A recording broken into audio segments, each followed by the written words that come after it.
Olá, tudo bem com você? A Bíblia Sagrada, em seu primeiro livro, primeiro capítulo e primeiro versículo, começa afirmando uma verdade bastante clara, direta e categórica. Diz assim: No princípio criou Deus os céus e a terra. A terra, porém, estava sem forma e vazia. Havia trevas sobre a face do abismo, e o Espírito de Deus pairava por sobre as águas. O texto tem o objetivo, claro, de afirmar que Deus é o Criador de tudo, e que no princípio ele realizou a criação dos céus e da terra. Agora, algumas pessoas trazem dúvidas com respeito ao que significa esse princípio. Será que esse no princípio tem que ver com a criação de todo o universo? Ou será que esse no princípio estaria se referindo apenas à criação da terra e do que está aqui próximo da terra? É um tema interessante, ele está relacionado com a lição da Escola Sabatina desta semana, em que estamos estudando sobre a criação de Deus, e eu convidei para falar sobre isso o meu amigo físico Eduardo Litz, que vai então compartilhar um pouquinho de seus conhecimentos, tanto de Bíblia, porque ele é um profundo estudioso da Bíblia, conhecedor das línguas bíblicas, e também no que diz respeito aí aos conhecimentos da área de física. Tenho certeza que você vai apreciar demais essa conversa que eu tive com ele. Ele é bacharel em física pela Universidade Federal do Rio Grande do Sul, mestre em astrofísica nuclear pela mesma universidade. Ele tem atuado na área de astrofísica, desenvolvendo métodos para lidar com a teoria quântica dos campos, em presença de campos gravitacionais intensos, produzindo modelos matemáticos nessa e em muitas outras áreas. Ele efetuou pesquisas em física hipernuclear na Universidade Friedrich Alexander, na Alemanha, e tem discutido com formadores de opinião, escrito e revisado artigos, participado em livros, concedido entrevistas, inclusive participou de uma série de programas aí da Novo Tempo, programa Origens, muito boa, com foco aí em matemática e física. Você pode, inclusive, buscar isso na internet, essa série do programa Origens, e eu tenho certeza que vai apreciar o conteúdo.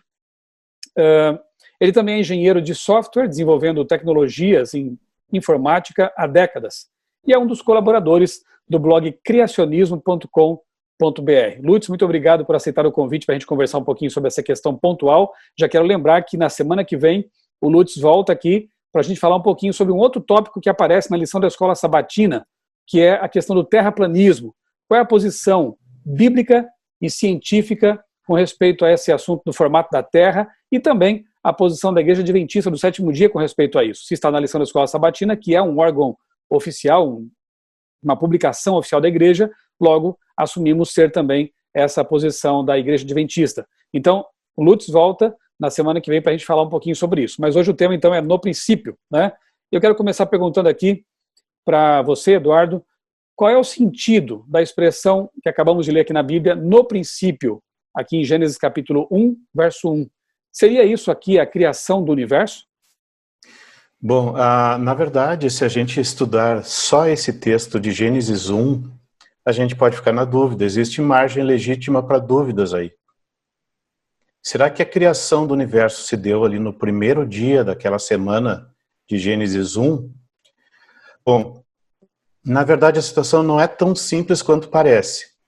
Começa que a própria expressão no princípio, existe controvérsia quanto ao significado exato, porque se a gente mudar os pontos vocálicos que aparecem embaixo daquele beta ali, isso muda o sentido da expressão também. Do jeito que normalmente o texto massorético coloca os pontos vocálicos, significa em um princípio. Agora, aí se pronunciaria Bereshit, né? Aí seria em um princípio. Agora, dependendo do que se coloca lá, aí muda a pronúncia e ficaria Bareshit.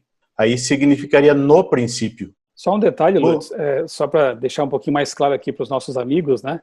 É bom lembrar que no hebraico, originalmente, só havia consoantes, né?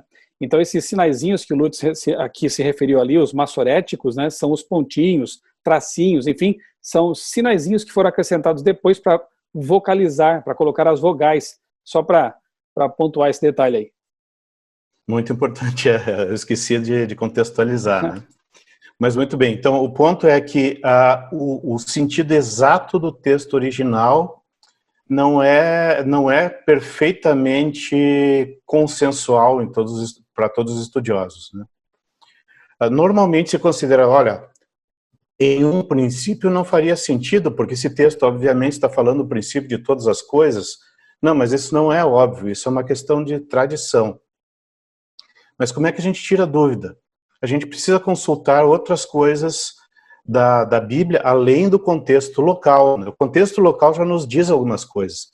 Se nós observarmos, por exemplo, o contexto local, notarmos a narrativa desde o verso 2 em diante, nós notamos que todo o assunto ali é sobre o planeta Terra. Mesmo quando fala ali dos luminares, está falando no contexto, né, da Terra aqui, do sistema solar. Muito bem. Outra coisa importante é que as palavras céus e terra são definidas no próprio capítulo 1. Céus é definido como firmamento, e firmamento é colocado ali como que segura as águas de cima para não caírem, né? A água da chuva. Como é que a gente sabe que isso aí se refere à água da chuva? Porque isso, o tipo de expressão usada ali é usada em outras passagens bíblicas também que se referem claramente à chuva. Então o ponto é que céus não é identificado com o universo, mas com a atmosfera da Terra. E a palavra terra é definida como porção seca que Deus fez emergir das águas. Então, no princípio criou Deus os céus e a terra. As pessoas, às vezes, entendem isso como no princípio criou Deus o universo e o planeta Terra. Mas não havia o conceito de planeta Terra naquele tempo. E a palavra céus é uma palavra relativamente vaga, né? Shamaim, ela dá uma ideia de para cima, mas não diz muito até onde vai isso, né? Então a gente não pode tirar uma expressão conclusiva a partir daí. Agora, nós conseguimos comparar esse texto com outras passagens que nos dão uma ideia melhor do que realmente isso significa. E essa ideia acaba sendo que esse princípio seria o da preparação do planeta Terra para receber vida, que Deus estaria transformando um planeta inabitável, que é expresso como sem forma e vazio ali no hebraico, e aí então tomou esse corpo que era inabitável, transformou num planeta habitável, criou um paraíso e colocou seres vivos. Então é aquilo que tecnicamente se chama de terraformação, não é? Exatamente. Agora, por quanto tempo a Terra permaneceu nesse estado de inabitada, ou seja, no princípio criou Deus os céus e a Terra era sem forma e vazia. Nós temos como ter uma ideia disso ou é complicado de sondar essa pergunta, né? Quanto tempo ela permaneceu nesse estado de sem forma e vazia? A Bíblia não diz isso. Uhum. Além disso, a Bíblia nem diz que houve um intervalo entre uma coisa e outra, né? Uhum. Uma das formas bastante interessantes de entender esse texto é: no princípio criou Deus os céus e a terra, ou seja, a atmosfera e o solo. Ou seja, céus e terra é a ideia do planeta Terra. Então, no princípio, Deus formou esse planeta. Como é que ele fez isso? Bom, foi assim, ó, ela estava sem forma e vazia, então Deus disse, haja luz, e houve luz. Deus chamou a luz dia, e as trevas chamou noite, né? Já fez o ciclo dia e noite ali logo no início. E aí segue com o resto. Então, exatamente a terraformação, né? Agora, o que significa exatamente isso? Que dessa forma como eu coloquei, o versículo 1 seria uma espécie de resumo, uma espécie de abstract, né? O resumo do texto antes dele começar. E aí o resto seria o detalhe, abre ali e explica como foi. Não necessariamente uma criação dos céus e da terra muito, muito antes, e depois, tempos depois, viria aquela parte da terraformação. Uhum. Mesmo assim, mesmo a gente emendando ali no princípio que o Deus dos céus e a terra com o resto, ainda assim a gente não resolveria a dúvida de há quanto tempo o planeta existiria, né? Nós não temos essa informação na Bíblia. Além de haver mais de uma maneira de nós entendermos esse tempo que se passa entre o verso 1 e o verso 2 em diante, nós podemos pensar em tempo nenhum, que é a interpretação que eu prefiro. Como nós podemos pensar, no princípio Deus formou a Terra e ela ficou sem forma e vazia por muito tempo, mas depois Deus fez até a formação, né? Eu prefiro a interpretação de que o primeiro verso está simplesmente colocando contexto e aí os seguintes explicam o que acontece nessa formação dos céus e da terra, né? Muito bom. Agora, a Bíblia não diz quanto tempo a terra teria permanecido sem forma e vazia, antes ou depois do verso 1. Não diz quanto tempo, mas dá pistas sobre que teria sido muito tempo. É bom Como é que a lembrar gente que vê uma isso? coisa que é indiscutível, né, praticamente indiscutível, né, entre os criacionistas bíblicos, literalistas, é de que a vida na Terra, aí sim remonta a 6, 7 mil anos, aí no máximo, né, próximo disso, né, tendo sido feita, criada em 6 dias literais de 24 horas, seguidos de um dia que é o memorial da criação, o sábado, né, isso aí sim é mais ou menos consensual. Bom, Eduardo, se esse no princípio, em Gênesis, não se refere à criação de todo o universo, existe algum texto bíblico, ou mesmo nos escritos de Ellen White, que nos dê segurança para crer que o universo seja mais antigo do que a Terra? Existem pistas que a Bíblia dá, ela não prova categoricamente, mas para a gente não aceitar essas pistas, a gente tem que forçar um pouquinho a interpretação. Então, por exemplo, em Jó 38, verso 7, são mencionados seres, que são chamados ali filhos de Deus e estrelas da alva, que celebravam, eles comemoravam quando Deus lançava os fundamentos da terra. Ou seja, quando Deus começou o processo de terraformação, já havia gente comemorando. Isso significa que o universo já existia? Bom, alguém poderia dizer, não, mas eles poderiam estar fora do universo comemorando. Só que existe um probleminha aí. Se pode estabelecer uma relação de tempo, ou seja, enquanto Deus lançava os fundamentos da Terra, eles estavam comemorando, essa conexão de tempo significa fisicamente, matematicamente, que eles estavam nesse universo. Portanto, o universo já deveria existir. E essas pessoas, não se sabe há quanto tempo já existiam, né? Não importa a interpretação para essas pessoas, eram só anjos, eram anjos mais habitantes de outros planetas. Independente da interpretação exata aqui, havia seres vivendo no universo já naquela época. É só um Existe detalhe, também. né? Dificilmente se pode dizer que são anjos, porque o texto ali é bem claro em dizer assim que vieram à presença de Deus, né? Parece que uma espécie de reunião cósmica, uma comissão, alguma coisa assim, né? Os anjos estão sempre na presença de Deus. Então eram seres que estavam distantes dali, do céu, do local chamado céu, né? Eu até quero indicar para você que está nos assistindo uma palestra que eu fiz sobre a questão do universo jovismo. O que é isso, né? A ideia de que alguns têm de que todo o universo teria cerca de 6 mil anos, o que parece realmente não corresponder aos fatos, né? Nem bíblicos, tampouco científicos. Né? Já vamos falar um pouquinho sobre isso. Então, eu vou deixar aqui na descrição do vídeo o link para esse vídeo em que eu falo sobre a questão do universo jovismo. E também é bom dizer que quando nós, adventistas, falamos sobre seres não caídos em outros mundos, nós estamos aqui falando de seres verdes com anteninhas na cabeça, né? Sobre esses ETs de Hollywood, né? Que geralmente levam as pessoas a pensar em outra coisa. Nós cremos que existem mundos em que o pecado não teve ali sucesso, né? Mundos, por isso, chamados não caídos, em que há seres que foram criados à imagem e semelhança de Deus também. E pensamos haver também evidências bíblicas para isso, né? Talvez uma delas seja a própria parábola que Jesus contou sobre as 99 ovelhas, né? Em que ele deixa 99 ovelhas num local seguro. Nesse planeta aqui não há local seguro, né? E ele então vai em busca daquela que se extraviou, aquela que se perdeu, que pode muito bem também representar o planeta Terra, que por causa do pecado acabou ficando numa condição de extraviado, né? Em Apocalipse 12, 12 também nós lemos algo interessante sobre isso, que diz que há motivo de comemoração para os habitantes do céu em geral, mas ai da terra, porque o inimigo veio até aqui e coisas horríveis acontecem nesse mundo.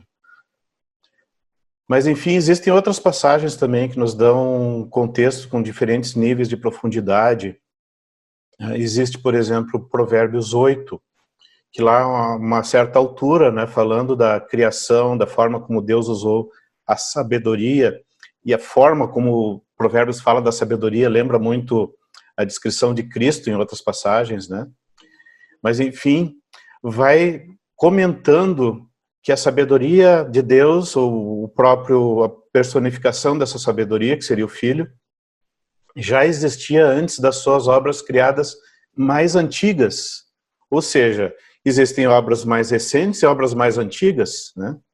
E dá uma progressão, fala antes dos montes, antes dos outeiros, antes dos vales, e vai voltando até antes mesmo do princípio do pó desse mundo, né?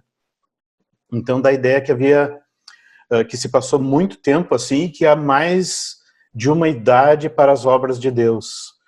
Então, nós vemos essas passagens, eu gosto de citar porque elas são mais simples de entender, mas existem outras, se a gente estudar um pouco mais a fundo, elas fazem sentido também, e a gente começa a lançar luz sobre esse tema.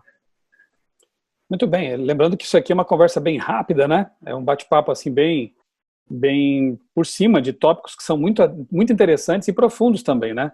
Já que eu falei aqui em extraterrestres, alguns até se assustam às vezes quando a gente fala disso, eu vou deixar também na descrição do vídeo um link para uma outra palestra, um outro vídeo do meu canal, em que eu falo sobre essa questão dos extraterrestres. É bom lembrar que, se formos assim adotar esse termo, né, que nem sempre é tão adequado, mas enfim, né? Deus é um extraterrestre, Jesus é um extraterrestre, os anjos são extraterrestres, porque eles são de fora da Terra, né? Extra-terra. Então, não nos assustemos com esse termo, né? Só não nos permitamos contaminar com ideias estranhas que há por aí, com concepções equivocadas de OVNIs ou coisa parecida. Não tem nada a ver com isso, né? Bom, Eduardo, Hebreus capítulo 1, verso 2, que texto interessante esse, né? Será que ele também nos ajuda a lançar luz sobre essa questão que estamos aqui discutindo, da origem do universo, da Terra, enfim? O que você pode dizer sobre esse texto? Aqui a gente já entra no grego, então, né? Até então, Antigo Testamento, obviamente, Gênesis era hebraico, agora já vamos partir para a língua grega que foi usada para escrever o Novo Testamento. Bem, em Hebreus 1, verso 2, nós lemos algo sobre Deus ter criado todas as coisas por meio de Cristo, né? Só que quando a gente olha o original, nós vemos lá como ele coloca isso. Ele diz que criou as eras por meio do Filho, né? E Hebreus 11, verso 3, também menciona que pela fé entendemos que as eras foram criadas pela palavra de Deus. Mas as pessoas, tradutores, têm traduzido como mundos ou como universo. Por que mundos? A palavra grega ali é aionas. A palavra aionas, ela tem uma conotação puramente de tempo. É isso que significa, tempo, eras.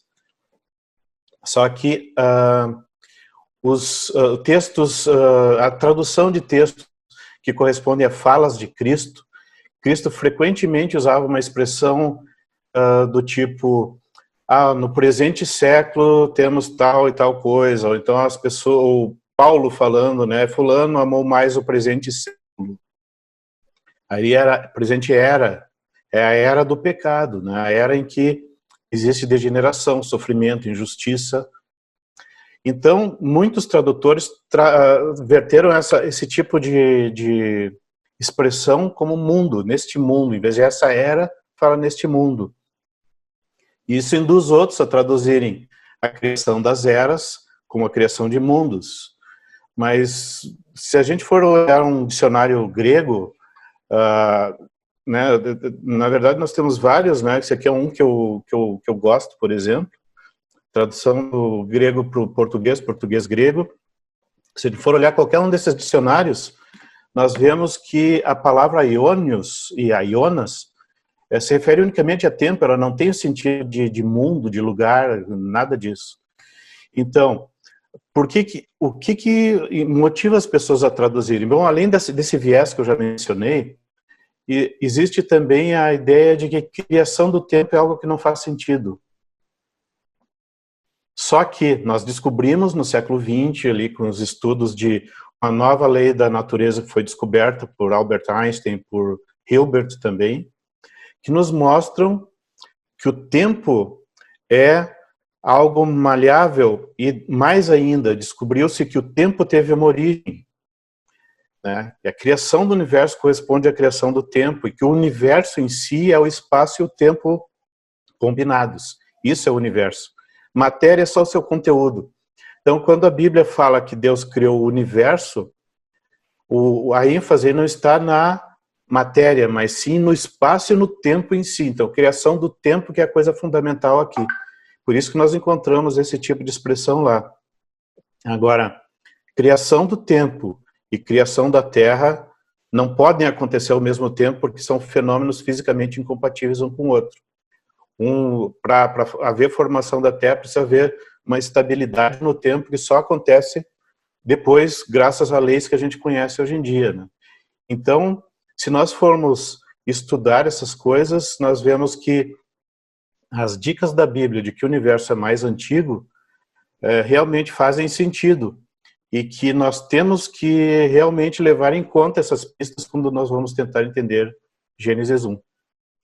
Então, para resumir, eu posso afirmar o seguinte, que Gênesis 1, verso 1 e seguintes, estão se referindo ali, esses versos, à criação da Terra e da organização do planeta para que pudesse conter, para suportar vida, né? Aquilo que a gente chama de terraformação. Já Hebreus 1, 2, porque fala da criação do tempo, aí sim há uma indicação de criação do universo, porque tempo e espaço estão, digamos, entrelaçados, né? São criados concomitantemente, né? Que interessante, né? Você vê que a Bíblia realmente traz assim pistas assim muito interessantes para aguçar, né, a imaginação, não só a imaginação, mas a razão e a pesquisa mesmo. Eu quero aproveitar um pouquinho, já que eu estou falando com um físico, eu sei que você ama a palavra de Deus, estuda a Bíblia, conhece as línguas originais, Lutz, mas eu quero aproveitar agora você como físico, né, um mestre em astrofísica. O que as pesquisas nessa área, ao longo dos anos aí, ajudaram no sentido de lançar luz sobre essas questões bíblicas a respeito da origem? Bom, eu acho que é interessante a gente mencionar rapidamente que o próprio conceito de ciência que levou ao desenvolvimento que nós vimos nos últimos séculos veio de estudo da Bíblia. Então, nós pegamos lá obras de pioneiros como o Opus Majus, lá do Roger Bacon. Nós vemos como ele fala das coisas. Então, ele foi estudando diversas áreas e viu que o fundamento é matemática e concluiu que Deus usou matemática, que é algo do seu caráter, para criar todas as coisas. Então, nós precisamos entender esses detalhes matemáticos para conseguir entender as obras de Deus. E as pessoas foram aperfeiçoando esse conceito, né? Ao longo, Roger Bacon viveu ali no século XIII e escreveu seu livro naquela época. E nós vemos outros ecoando essas ideias também. Inclusive Leonardo da Vinci, né, que normalmente a gente não menciona muito nesse contexto, mas ele foi uma pessoa brilhante, ele também ecoou essas mesmas ideias, né, de como estudar mais profundamente a natureza. Galileu Galilei, Isaac Newton e vários outros, né, Euler e assim por diante. Mas o ponto é que ideias tiradas da Bíblia ideias criacionistas tiradas da Bíblia levaram à descoberta da ciência como sendo um conjunto infinito de métodos matemáticos que nós vamos estudando e aprendendo à medida que observamos a natureza. E esses métodos corresponderiam, para nós termos acesso a eles corresponderiam a uma espécie de engenharia reversa da natureza. Nós vamos estudando como é que as coisas funcionam, aprendemos métodos matemáticos e eles nos revelam outras coisas. Bom, então a ideia de ciência foi mais ou menos essa, que eles propuseram. Mas aí não parou por aí, eles começaram a colocar em prática essas ideias e descobriram coisas como cálculo diferencial, cálculo integral, as equações diferenciais, descobriram o princípio da ação mínima. Então o princípio da ação mínima é o princípio de que Deus é absolutamente perfeito e poderoso e tudo que ele faz é absolutamente perfeito. Isso se expressa numa formulazinha matemática. E dessa formulazinha nós conseguimos deduzir as leis físicas. Inclusive Einstein usou essa fórmula para determinar essa equação, a equação dessa lei que foi descoberta no século XX, que levou à descoberta de que o universo foi criado, ou seja, o espaço-tempo, o tempo nem sempre existiu, que houve o início do universo, né? Então, quando a gente vai estudando essas descobertas da física, e traçamos sua origem histórica, nós vemos que elas terminam na Bíblia também. Ou melhor, começam na Bíblia, né? Começam na Bíblia e lançam luz sobre tudo. Só que o interessante é que esses métodos, uma vez descobertos, eles funcionam para todo mundo. Uma pessoa pode ser completamente ateia e usar o princípio da ação mínima, sem nem saber de onde ele veio. E ele funciona. Funciona perfeitamente, mesmo nas pesquisas mais avançadas hoje em dia. E isso é um detalhe assim global, né? Agora entrando no ponto da questão do princípio, se o universo é mais antigo do que a Terra ou não, né? Tem muita gente que acha que a ideia de que o universo é antigo vem de um modelo que as pessoas costumam chamar de teoria do Big Bang. E na verdade não tem nada a ver, né? O que leva à conclusão de que o universo é antigo são as observações. Nós observamos um objeto a uma certa distância, nós sabemos que a luz demora um certo tempo para vir de lá até aqui. Então, essa luz que a gente está vendo é um pouquinho mais velha do que o presente, vamos dizer assim, né? Se a gente olha o Sol, a gente vê uma imagem que partiu de lá mais de 8 minutos atrás. Se nós olhamos para Andrômeda, nós vemos uma luz que partiu de lá 2,5 milhões de anos atrás. Então, essa é a idade da imagem que nós estamos vendo, não da galáxia, mas da imagem. Como é que nós podemos ver um objeto tão antigo? Então, as pessoas que fazem questão de acreditar que o universo é jovem, eles pensam em alternativas. Por exemplo, mas e se a luz viajou muito rápido antigamente e agora viaja mais devagar? Muito bem, era uma possibilidade, né? Só que a gente vai ver o que isso implica em termos de observação. Bom, primeiro, a velocidade da luz é um parâmetro importante de leis físicas conhecidas. E nós conseguimos medir o comportamento dessas leis por todo o universo observável. E essas leis são as mesmas, com o mesmo parâmetro da velocidade da luz. Outra coisa, que objetos muito distantes ficariam azulados quando a gente observa pelo telescópio. Distantes como galáxias distantes, né? E nós vemos exatamente o contrário, que são os objetos ficam avermelhados com a distância. Então esse modelo não casa com a realidade. A ideia da luz criada em trânsito, mas e se a luz foi criada pertinho, né, já daqui da Terra, suficiente para chegar até nós? Significaria que essas imagens que nós estamos vendo, com fenômenos ocorrendo, explosões de estrelas, supernovas, etc., todas essas imagens falsas, né, porque as pessoas dizem assim, Deus criou Adão já com aparência de adulto, né? Só que nessa analogia com o universo corresponderia criar Adão adulto com memórias de infância, né? Então isso torna Deus mentiroso nessa visão, né? E assim vai. Existem várias tentativas, cada qual tem conceições teológicas mais absurdas que as outras, né? Então a gente não consegue realmente harmonizar bem com a Bíblia a ideia do universo jovem e com as leis conhecidas, inclusive as que a gente consegue deduzir a partir da Bíblia, a gente vê que a Terra e o universo não podem, em hipótese alguma, fisicamente, ter a mesma idade. Porque isso viola o próprio princípio da otimização, aquele princípio matemático de que tudo que Deus faz é perfeito. Isso não é intuitivo, não é uma coisa que a gente olha, sim, claro que viola. Não, a gente não percebe esse tipo de coisa só pensando sobre o assunto. Mas se a gente faz os cálculos, a gente desenvolve ali as consequências daquela equação, a gente vê que resultam em absurdos a ideia de que o universo e a Terra têm a mesma idade. Então a gente precisa harmonizar as nossas interpretações da Bíblia, primeiro, com o contexto local, o significado das palavras no original, com o contexto maior da Bíblia. Se a gente tira a conclusão, interpreta uma passagem de uma forma que entra em contradição com outra passagem, a nossa interpretação está errada, né? Então esse é um princípio importante. E outra, o contexto maior, o contexto da realidade física que a gente pode observar e medir, também é um parâmetro importante. Se eu tiro uma conclusão lendo a Bíblia, que entra em conflito direto com alguma coisa que eu posso observar e medir, muito provavelmente eu cometi um erro de interpretação. Posso ter cometido um erro de observação também. Mas quando a gente faz milhões de observações e todas corroboram o mesmo fato, e alguém fez uma interpretação da Bíblia que poderia interpretar de outras maneiras que se encaixam melhor com outras passagens bíblicas, né, e que não entram em conflito com as leis físicas conhecidas, isso mostra que existe uma interpretação melhor que outra, né? Então as pessoas precisam aprender a comparar suas interpretações e desconfiar das suas interpretações quando elas entram em conflito com outras passagens bíblicas ou com fatos conhecidos da realidade. O que acontece muitas vezes é que há pessoas que confundem filosofia ou ideias, né, pretensamente científicas com a própria ciência, né, e aí acham que a ciência, entre aspas, estaria em desacordo com a Bíblia, como é o caso, por exemplo, da ideia da macroevolução, né. Não vamos entrar nesse detalhe agora, porque iria longe, quem sabe em uma outra conversa a gente trata disso, né.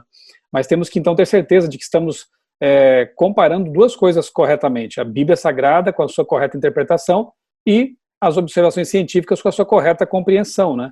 Aquilo que é verdadeiramente científico. Interessante que Paulo mesmo já falava da verdadeira ciência, né? Para seu amigo Timóteo, né? Sim, Eduardo. Exatamente. Queria aproveitar esse gancho para mencionar, né? Aquele conceito original de ciência que os pioneiros propuseram e que realmente alavancou o conhecimento humano, mesmo indiretamente, porque as pessoas hoje em dia podem fazer grandes descobertas sem usar explicitamente matemática, mas usando recursos desenvolvidos por causa dos métodos matemáticos. Né? Quando você fala pioneiros, aí são Galileu, Copérnico, Bacon e outros, né? Isso. Então nós temos ali um conceito original em que a ciência precisa ser baseada em métodos matemáticos rigorosos, e um conceito mais filosófico, humanista, que trata a ciência como atividade humana, como uma construção social, como meio acadêmico, né? Então, só por alguma ideia ser popular no meio acadêmico não significa que ela seja científica no conceito mais rigoroso, né? Então, nós temos muitas ideias por aí que são chamadas de científicas hoje em dia, mas que não se encaixam no rigor dos métodos lá propostos pelos pioneiros. Vou dar só uma ideia rapidinha do que é uma diferença entre teoria científica e teoria não científica. Uma teoria não científica, tipicamente, ela propõe alguma coisa sobre a realidade. Olha, as coisas podem acontecer dessa maneira, e então vai verificar se os fatos se encaixam ou não naquilo ali, né? Às vezes essas ideias já são inspiradas em alguns fatos. É o caso, por exemplo, da ideia de Darwin, né? Agora, uma teoria científica, ela tem uma outra estrutura, ela tem leis expressas de uma forma matematicamente aproveitável, e esse conjunto de leis, junto com as suas consequências, é que a gente chama de teoria. Por exemplo, teoria eletromagnética. São 4 equações diferenciais, cujos resultados e consequências, né, geram digamos assim, o comportamento, geram curvas de comportamento, descrevem em detalhes o que acontece na química, na biologia, nas interações envolvendo luz, na atração entre prótons e elétrons para formar os átomos, né? A gente consegue descrever precisamente esses sistemas usando as equações do eletromagnetismo. Então, a teoria científica, ela nunca é uma conjectura, ela é um conjunto de leis. Já hipóteses sobre a realidade são um outro tipo de coisa, né? Então, hipóteses mais qualitativas, ideias sobre como as coisas funcionam, muitas vezes são chamadas de teorias, mas aí não é no sentido mais rigoroso. E aí chega no ponto crucial. Quando a gente pega essas teorias lato sensu, vamos dizer assim, que são mais ideias sobre como possivelmente as coisas funcionam, muitas delas entram em conflito com a Bíblia. Quando a gente pega essas teorias que são compostas por leis e suas consequências, elas normalmente, às vezes, são não só deduzidas a partir de princípios ensinados pela Bíblia, como é o caso da própria teoria eletromagnética.